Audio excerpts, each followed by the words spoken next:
बच्चों स्वागत है आपका हमारे चैनल एनसीईआरटी सॉल्यूशन 99 पर। हमें आशा है बच्चों आप स्वस्थ होंगे, अच्छे होंगे और आपकी पढ़ाई अच्छे से चल रही होगी। बच्चों आज हम जो है प्रश्न पत्र की श्रृंखला में कक्षा 10वीं के सामाजिक विषय के एक महत्वपूर्ण प्रश्न पत्र को हल करेंगे। ये प्रश्न पत्र दोस्तों बच्चों आपकी वार्षिक परीक्षा के लिए बहुत ही लाभदायक सिद्ध होगा। तो बच्चों स्टार्ट करते हैं सामाजिक विषय के प्रश्न पत्र को।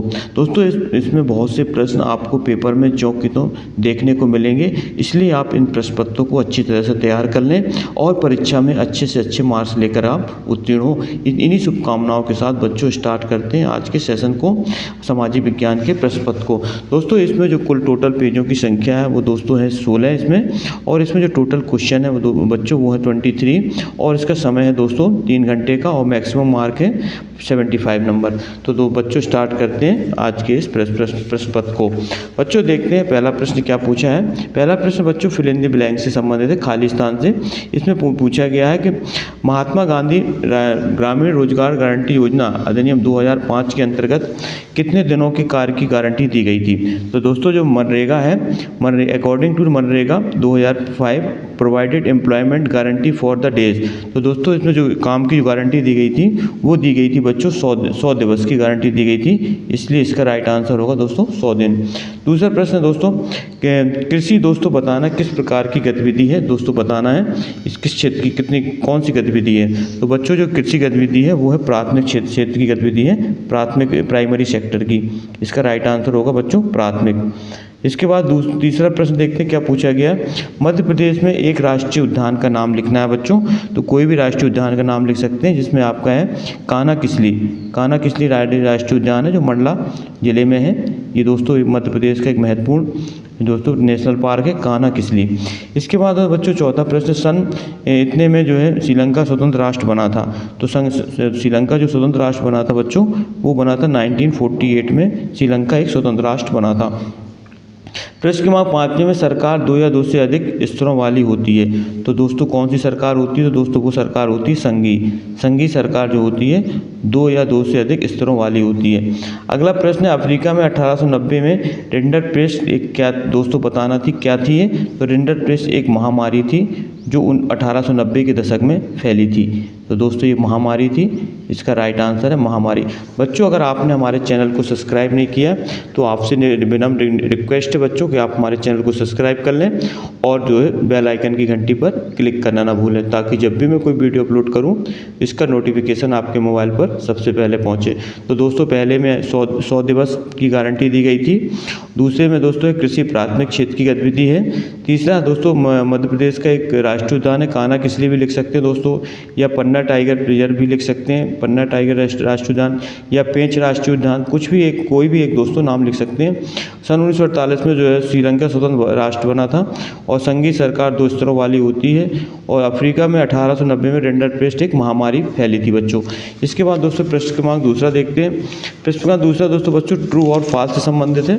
इसमें पूछा गया था गैर नवीनीकरणीय साधन वो हैं जो कुछ ही वर्षों के प्रयोग के बाद समाप्त हो जाते हैं। तो दोस्तों ये असत्य है, इसका असत्य होगा दोस्तों बच्चों ये। दूसरा था दोस्तों भारत में अब कुल 22 भाषाओं को संविधान की 8वीं सूची में शामिल किया। दोस्तों ये सत्य है, हिंदी को मिलाकर संविधान में 22 भाषाओं को दोस्तों शामिल किया गया है संविधान की 8वीं अनुसूची में। भारत में संघीय व्यवस्था नहीं है। दोस्तों ये असत्य है, भारत में संघीय व्यवस्था है, इसलिए दोस्तों ये असत्य हो जाएगा। हल्दिया पत्तन कोलकाता में सहायक पत्तन है। दोस्तों ये भी सत्य है, हल्दिया पत्तन जो है कोलकाता का एक सहायक पत्तन है। प्राथमिक द्वितीयक और तृतीयक क्षेत्रीय गतिविधियाँ स्वतंत्र होती हैं। तो दोस्तों ये असत्य है। और 5वें में 6वें में पूछा गया दोस्तों मुद्रा के आधुनिक रूप में करेंसी कागज के नोट और सिक्के शामिल है। दोस्तों ये बिल्कुल सत्य है, इसका राइट आंसर दोस्तों। तो मुद्रा के जो आधुनिक रूप में उसमें कागज़ के नोट भी आते हैं बच्चों, और करेंसी और सिक्के सभी प्रकार के आते हैं दोस्तों। इसके बाद दोस्तों प्रश्न क्रमांक तीसरा है जो आपका जो है सही जोड़ी मिलान से है, सूची 1 का सूची 2 से मिलान करना है। तो दोस्तों बच्चों पहला पूछा गया है भारतीय रिजर्व बैंक में दोस्तों ये है इसका ऋण का औपचारिक स्रोत, इसका दोस्तों पहले का ये है। दूसरा है स्वामित्व के आधार पर क्षेत्रक। तो स्वामित्व के आधार पर 2 प्रकार के क्षेत्रक हैं बच्चों, सार्वजनिक और निजी क्षेत्रक। तीसरा दोस्तों राजनीतिक पार्टियों के कार्य। राजनीतिक पार्टियों के कार्य हैं दोस्तों चुनाव और सरकार व्यवस्था। ये दोस्तों राजनीतिक पार्टियों के कार्य हैं। प्रिंट मीडिया का कार्य है बच्चों सामाजिक मुद्दों को उठाना और समाचार को प्रकाशित करना। चूना पत्थर का उपयोग बच्चों किया जाता है सीमेंट बनाने में। और दोस्तों साइमन कमीशन जो आया था भारत में, वो आया था बच्चों 1928 ईस्वी में साइमन कमीशन भारत आया था। इसी साइमन कमीशन के विरोध में लाला लाजपत राय की बच्चों मृत्यु हो गई थी।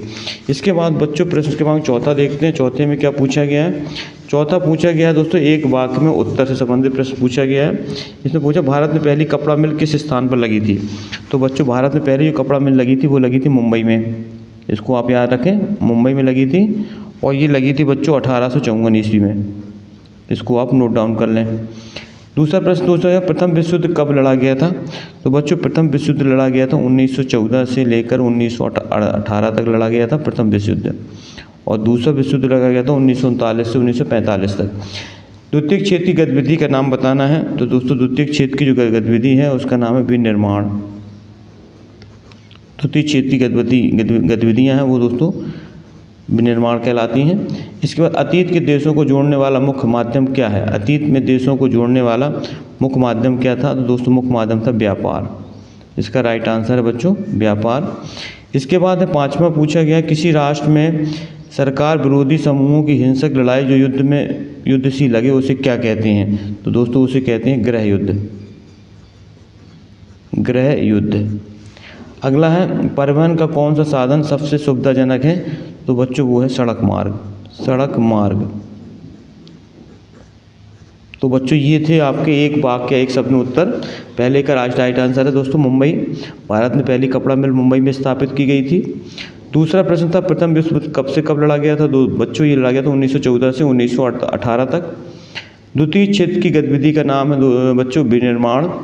और अतीत में देशों को जोड़ने वाला मुख्य माध्यम था व्यापार। किसी राष्ट्र में सरकार विरोधी समूहों की हिंसक लड़ाई जो गृह युद्ध सी लगे उसे गृह युद्ध कहा जाता है दोस्तों। और बच्चों परिवहन का कौन सा साधन सबसे सुविधाजनक है? तो वो है बच्चों सड़क मार्ग। इसके बाद बच्चों प्रश्न क्रमांक पाँचवा देखते हैं। पाँचवें में क्या पूछा गया है? पाँचवें में दोस्तों choose the right and the correct option, सही विकल्प चुनकर लिखना है। ब्राज़ील के रियो डी जेनेरो में पर्यावरण और विकास सम्मेलन कब हुआ था? तो बच्चों ये हुआ था जून 1992 में। इसका राइट आंसर दोस्तों है जून 1992 में हुआ था। छोटा नागपुर क्षेत्र की मुंडा और संसाल जनजातियाँ जो है किन पेड़ों की पूजा करती थी? तो बच्चों ये पूजा करती थी महुआ और कदम। इसका राइट आंसर दोस्तों महुआ और कदम की पूजा करती थी। तीसरा प्रश्न है बच्चों भारत की एक बड़ी जल संसाधन परियोजना जिसमें महाराष्ट्र, मध्य प्रदेश, गुजरात और राजस्थान सम्मिलित है उसका नाम बताना है। तो बच्चों उस परियोजना का नाम है गांधी सरदार सरोवर परियोजना। बच्चों ये प्रश्न बहुत ही महत्वपूर्ण है और ये प्रश्न बार बार परीक्षाओं में पूछा जाता है। भारत की सबसे बड़ी परियोजना है जिसमें 4 राज्यों को लाभ होता है बच्चों। इसमें महाराष्ट्र को, मध्य प्रदेश, गुजरात और राजस्थान। ये दोस्तों बहुत बड़ी परियोजना है और ये सरदार सरोवर बांध के नाम से जानी जाती है। इसमें जो है 4 राज्यों को लाभ मिलता है। इसके बाद बच्चों अगला प्रश्न है चौथा प्रश्न देखते हैं। भारत का मुख्य खाद्यान्न फसल कौन सी? दोस्तों बच्चों ये बताना भारत की मुख्य जो खाद्यान्न फसल है चाय, जूट, धान या रबड़। तो बच्चों भारत की जो मुख्य खाद्यान्न फसल है वो है बच्चों धान। इसका राइट आंसर धान है। इसके बाद महात्मा गांधी की प्रसिद्ध पुस्तक का नाम बताना है गोदान, हिंद स्वराज, गीतांजलि या भारत एक खोज। तो बच्चों जो महात्मा गांधी की प्रसिद्ध पुस्तक का नाम है वो है हिंद स्वराज। इसके बाद गोदान के तो बच्चों लेखक हैं मुंशी प्रेमचंद, गीतांजलि के लेखक हैं रविन्द्रनाथ टैगोर। इसके बाद बच्चों अगला प्रश्न है HDI का अर्थ क्या है? मानव विकास सूचकांक, मानव आय, मानव वृद्धि सूचकांक। तो बच्चों HDI का फुल फॉर्म है मानव विकास सूचकांक, ह्यूमन डेवलपमेंट इंडेक्स, मानव विकास सूचकांक HDI का बच्चों फुल फॉर्म है। इसके बाद बच्चों अगला है जूसेppe मैजिनी कौन थे? बताना है जूसेppe मैजिनी कौन थे और कल्पनादर्श क्या है? तो बच्चों इसका राइट आंसर है जूसेppe मैजिनी इटली का एक क्रांतिकारी था। मैजिनी का मानना था कि ईश्वर ने राष्ट्रों को मानवता की स्वाभाविक इकाइयाँ बनाया है। तो दोस्तों जूसेppe मैजिनी इटली का एक क्रांतिकारी था। मेजनी का मानना था कि ईश्वर ने राष्ट्रों को मानवता की स्वाभाविक इकाइयाँ बनाया है। इसके बाद दोस्तों दूसरा प्रश्न है, कल्पनादर्श क्या है? What is utopian? तो कल्पनादर्श में एक ऐसे समाज की कल्पना की जाती है जो आदर्श है तथा उसका वास्तविक होना लगभग असंभव है। अर्थात एक ऐसे समाज की कल्पना है जो इतना आदर्श है कि उसका वास्तविक होना असंभव है, उसे दोस्तों कल्पनादर्श कहा जाता है। अगला है बच्चों प्रश्न 7वां, कल्पना जालियांवाला हत्याकांड को 2 बिंदुओं में समझाइए। तो बच्चों जालियांवाला हत्याकांड 13 अप्रैल, बच्चों ये 13 अप्रैल 1919 को हुआ था। 13 अप्रैल 1919 को हुआ था। जनरल डायर ने अपने सैनिकों के साथ आया और भीड़ पर गोलियां चला दी थी, जिससे सैकड़ों लोग मारे गए थे। तो बच्चों आपको इसका सन याद रखना है कि जो जालियांवाला हत्याकांड है वो 13 अप्रैल 1919 को हुआ था और दोस्तों ये घटना अमृतसर में हुई थी। इसके बाद है अगला प्रश्न, बहिष्कार से क्या समझते हैं? तो दोस्तों बहिष्कार का अर्थ है किसी गतिविधि में भाग लेने से इनकार करना, इसका अर्थ है दोस्तों बहिष्कार करना। इसके बाद बच्चों अगला प्रश्न, रेशम मार्ग के 2 बिंदुओं को समझाइए। रेशम मार्ग में, तो बच्चों रेशम मार्ग क्या कहलाता है? ये मार्ग एशिया के विशाल क्षेत्रों को यूरोप और उत्तर अफ्रीका से जोड़ते थे। तो ये मार्ग एशिया के विशाल क्षेत्रों को यूरोप और उत्तरी अफ्रीका से जोड़ते थे। दूसरा है इन मार्गों से चीनी रेशम, भारतीय मसाले का आदान प्रदान होता था।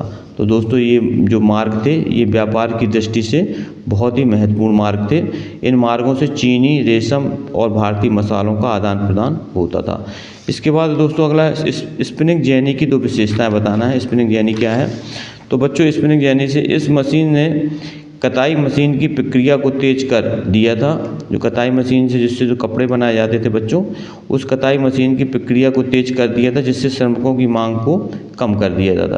तो दोस्तों मशीन के आविष्कार से श्रमिकों की मांग क्या हो गई थी? कम हो गई थी। तो दोस्तों इसका जो राइट आंसर। इसके बाद बच्चों है आयात शुल्क का क्या अर्थ है? इसके बाद बच्चों देखेंगे what is the meaning of the tariff. तो आयात शुल्क बच्चों इसकी परिभाषा देखते हैं। आयात शुल्क वह कर है जो किसी देश में आयात की जाने वाली वस्तुओं पर लगाया जाता है, उसे बच्चों क्या कहते हैं? आयात शुल्क। इसके बाद है अच्छा प्रश्न है दोस्तों, कार्न लॉ समाप्त करने के लिए पश्चात ब्रिटेन में क्या हुआ? तो दोस्तों खाद्य पदार्थों का आयात सस्ते में होने लगा, जिससे ब्रिटेन में खाद्य कीमतें क्या हो गई? गिर गईं और गिरती कीमतों के कारण किसानों की स्थिति क्या हो गई? खराब हो गई। तो दोस्तों ये था कार्न लॉ समाप्त करने के पश्चात ब्रिटेन में क्या हुआ। इसके बाद दोस्तों प्रश्न क्रमांक 10वां देखते हैं। बच्चों अगर आप चैनल पर पहली बार हैं, विजिट कर रहे हैं, तो आपसे अनुरोध है कि आप चैनल को सब्सक्राइब कर लें और बेल आइकन की घंटी पर क्लिक करना ना भूलें। दोस्तों हमने सभी प्रश्नों के प्रश्न पत्र प्लेलिस्ट में डाल दिए हैं, आप वहाँ जा कर के देख सकते हैं। इसके बाद दोस्तों छपाई या प्रिंट मीडिया का महत्व 2 बिंदुओं के आधार पर लिखिए। तो दोस्तों प्रिंट मीडिया का महत्व ये है, ज्ञान व सूचना का प्रसार करना, विभिन्न मुद्दों पर अपने विचार व्यक्त करना, ये दोस्तों प्रिंट मीडिया का महत्व है। दोस्तों प्रिंट मीडिया, सोशल मीडिया, ये सभी दोस्तों इनका कार्य सूचना का आदान प्रदान करना। चाहे दोस्तों किसी प्रकार की मीडिया हो, सभी का कार्य यही है, सूचना का आदान प्रदान। महिलाओं पर मुद्रण का क्या प्रभाव पड़ा? एक आदर्श नारी को परिवार के प्रति समर्पित और कर्तव्यनिष्ठ हो, वह विनम्र, सहनशील और घरेलू कार्य में निपुण हो। दोस्तों प्रश्न क्रमांक 11 का है, भारतीय समाज के अनुसार आदर्श नारी के 2 गुण लिखना थे। तो दोस्तों आदर्श नारी के गुण है, एक आदर्श नारी को परिवार के प्रति समर्पित और कर्तव्यनिष्ठ होना चाहिए, वह विनम्र, सहनशील और घरेलू कार्य में क्या होना चाहिए? निपुण होना चाहिए। तो दोस्तों ये थी एक आदर्श नारी की विशेषताएं। इसके बाद बच्चों नारीवादी आंदोलन क्या था? तो बच्चों नारीवादी आंदोलन देखते हैं। नारीवादी आंदोलन यह एक सामाजिक और राजनीतिक आंदोलन है जिसका उद्देश्य महिलाओं को पुरुषों के समान अधिकार व अवसर प्रदान करना है। तो दोस्तों ये कहलाता है नारीवादी आंदोलन। यह एक सामाजिक और राजनीतिक आंदोलन है जिसका उद्देश्य महिलाओं को पुरुषों के समान अधिकार व अवसर प्रदान करना है। इसके बाद है बच्चों लोकतंत्र का महत्व क्या है? अक्सर प्रश्न पूछा जाता है बच्चों, ये बहुत महत्वपूर्ण क्वेश्चन है, इसको इम्पोर्टेंट लगा लीजिए आप। ये बार बार पूछा जाता है, what right importance of democracy. तो दोस्तों लोकतंत्र का महत्व क्या है देख देते हैं। लोकतंत्र का महत्व क्या है? यह एक ऐसा रूप होता है बच्चों, यह एक ऐसा रूप होता है जिसमें लोग अपने नेताओं को क्या करते हैं? चुनते हैं। यह नागरिकों को समानता और स्वतंत्रता और न्याय के अधिकार प्रदान करता है। तो दोस्तों इसे क्या कहते हैं, लोकतंत्र या डेमोक्रेसी कहा जाता है। अब दोस्तों लोकतंत्र के दो परिणाम क्या हैं, जवाबदेह और वैध सरकार, आर्थिक विकास और असमानता में कमी। ये दोस्तों लोकतंत्र के दो परिणाम हैं। प्रश्न क्रमांक 13 देखते हैं दोस्तों। प्रश्न क्रमांक 13 में ऋण के औपचारिक और अनौपचारिक स्रोतों के नाम बताना है। तो बच्चों ऋण के औपचारिक और अनौपचारिक स्रोत कौन है? तो औपचारिक स्रोतों में आपके आएंगे बैंक और सहकारी समितियां आती हैं, जबकि अनौपचारिक स्रोतों में साहूकार, व्यापारी और नियोक्ता, ये दोस्तों आते हैं अनौपचारिक स्रोत। औपचारिक स्रोत में आपके आएंगे बैंक और सहकारी समितियां। इसके बाद बच्चों प्रश्न क्रमांक 14 देखते हैं। 14 में क्या पूछा है? 14 में पूछा गया है वे कौन से तरीके हैं जिससे बाजार में लोगों का शोषण हो सकता है। तो दोस्तों इसमें बताना है what are the various way by which people may be exploited in the market. तो दोस्तों दो तरीके ऐसे हैं, देखो मूल्य में धोखाधड़ी, जो माल खरीदते हैं उसमें दोस्तों मूल्य में धोखाधड़ी की जाती है, नकली माल का बेचना और काला बाजारी। ये तीन ऐसे माध्यम हैं जिनकी सहायता से बाजार में लोगों का शोषण हो सकता है। इसके बाद अगला प्रश्न है दोस्तों इसी का, अथवा में जागरूक उपभोक्ता बनने के लिए आवश्यक बातें क्या क्या होनी चाहिए। तो सबसे पहले दोस्तों एक जागरूक उपभोक्ता बनने के लिए जानकारी प्राप्त होना चाहिए, लोगों को जागरूक होना चाहिए और हमेशा सावधान व सचेत रहना चाहिए। ये दो महत्वपूर्ण कारक हैं दोस्तों जागरूक उपभोक्ता बनने के लिए। तो पहला कारण है जानकारी प्राप्त करना, दूसरा है दोस्तों सावधान रहना। इसके बाद दोस्तों प्रश्न क्रमांक 15, दोस्तों इसका पार्ट 1 है ये, इसका दूसरा पार्ट भी हम बहुत जल्दी उपलब्ध करा देंगे, आप हमारे चैनल से जुड़े रहें। प्रश्न क्रमांक 15 में पूछा गया बच्चों कि वन संरक्षण हेतु किए गए 2 आंदोलनों के नाम बताना। दोस्तों बहुत ही महत्वपूर्ण है, name 2 movements for conservation of forest. तो बच्चों इसके 2 आंदोलन हैं, चिपको आंदोलन और दूसरा है दोस्तों अपिको आंदोलन। दोस्तों चिपको आंदोलन ये उत्तराखंड में हुआ था, उत्तराखंड के चमोली डिस्ट्रिक्ट में हुआ था ये दोस्तों, और इसके जो सुंदरलाल बहुगुणा इस आंदोलन की में महत्वपूर्ण भूमिका निभाई थी। दूसरा अगला प्रश्न दोस्तों इसी का, वनों से 2 प्रत्यक्ष लाभ प्राप्त महत्व लिखना है। वनों से 2 प्रत्यक्ष महत्व कौन कौन से हैं। तो दोस्तों वनों के 2 प्रत्यक्ष महत्व उत्पाद प्राप्त करना और पर्यावरणीय लाभ।